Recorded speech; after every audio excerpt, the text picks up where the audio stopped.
Have you ever wondered why there's North Korea and South Korea? Ever wondered what happened to, Korea? Like most geopolitical changes in the world, the division of Korea was the result of war.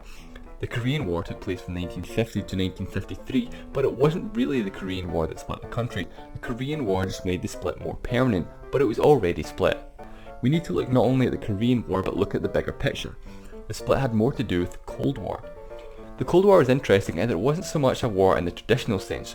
The Cold War was effectively a war of wars.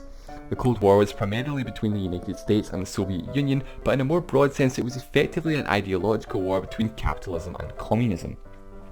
The US and the USSR never actually fought each other in direct battle, but instead fought each other indirectly through proxy wars. One example would be the Vietnam War. The United States, who were helping South Vietnam, were at war with communist North Vietnam, while the Soviets provided them with tanks, aircraft and weapons, as well as billions of dollars in funding.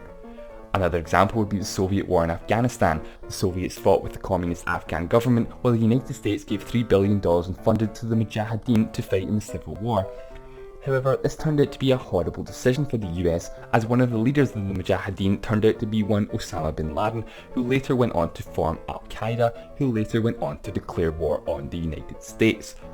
So in a roundabout way, the US effectively funded terrorism against themselves. But back to Korea. The Korean War is effectively another one of these proxy wars as part of the Cold War. But the split Korea happened even before the Cold War. The country was actually split at the end of World War II. If you've seen my first video, I talked about how Japan surrendered in World War II and had to give up land that they had acquired via force by signing the Potsdam Declaration, which included Taiwan. As well as Taiwan though, Japan also had control of the entire Korean peninsula, which the Japanese Empire had annexed in 1910 from the Korean Empire. The Japanese ruled Korea for 35 years before their surrender. But this is different from the situation with Taiwan. Taiwan's an island which made up a tiny amount of the Republic of China's land, so it's simply a case of handing sovereignty over to China.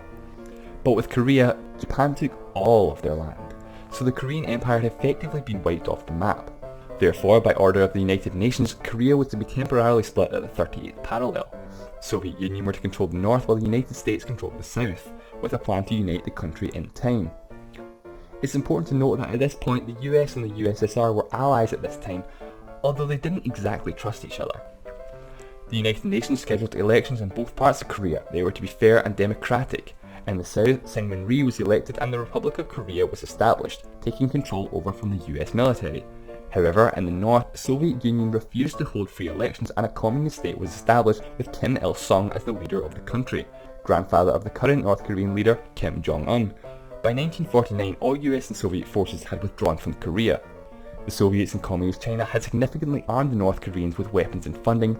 The US, on the other hand, they weren't quite so generous with the South Koreans and refused to even give them any tanks, leaving them seriously ill-equipped for a war.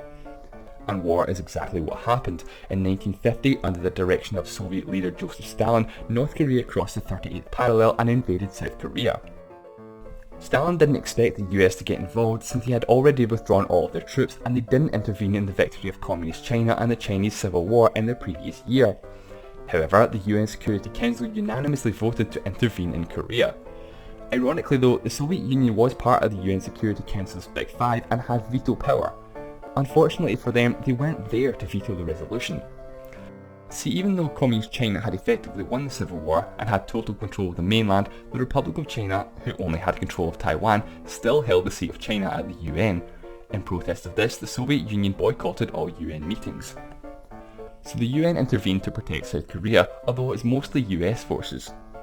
The troops were led by the United States under the command of General MacArthur. Stalin promised to help North Korea as much as possible, however he insisted that Soviet forces would not engage in combat with US forces. But why is this, you might wonder?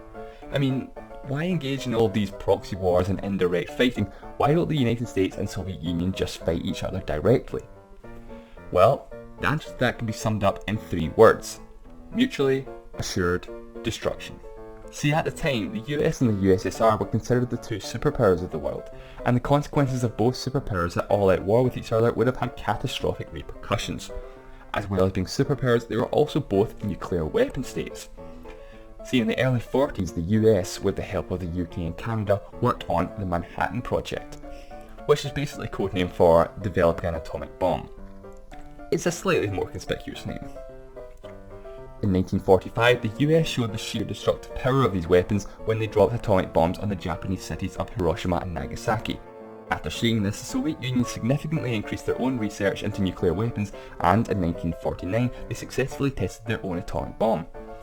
So war between the United States and the Soviet Union would have inevitably ended in World War III, and for the first time, nuclear war. This wouldn't have just been bad for the US and Russia, but absolutely, literally, everyone, and could have quite easily led to the end of human civilization. But thankfully that didn't happen.